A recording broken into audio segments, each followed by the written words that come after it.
I knew from the moment Aisha Kingston popped her earbuds in that my sister was going to slap her across the face. There was a point before every fight I've ever witnessed where the air became motionless and the hairs on the back of my neck levitated. It was this bright, flashy, tangible energy. Kill Bill sirens sounded off in my brain. Everything was mad static. I could feel it as soon as someone, anyone, even a complete stranger, walked into a room. Their anger was a vacuum of potential. All my attention was sucked up and concentrated into the energy tornado that surrounded them. That's when I knew that shit was about to go down.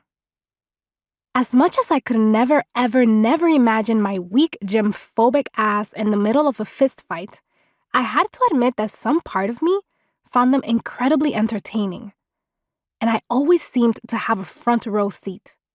Just my luck. Girl fights in the locker rooms and the bathrooms and the alley behind the CVS across the street were the best kind. Boy fights were almost always disappointing. Mostly empty threats and them putting their faces close enough to kiss. All bravado, no bite. Girl fights had story, plot, development.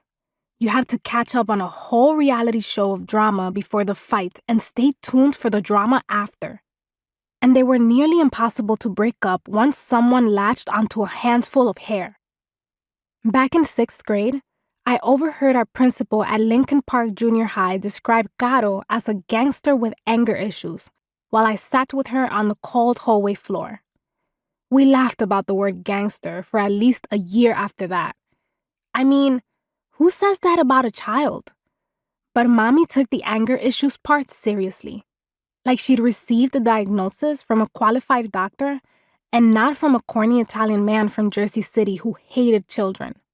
My friends from the accelerated program, Taylor and Lovely, would giggle and whisper towards me when they realized she was my sister. So did everybody else. Don't fuck with Caro. She's spicy. She's got anger issues. She's crazy. Crazy Caro. They said she'd gotten into 100 fights, but I knew she'd only been in one before. And that was only because Marco Madrigal had thrown a rock at her head outside the CVS.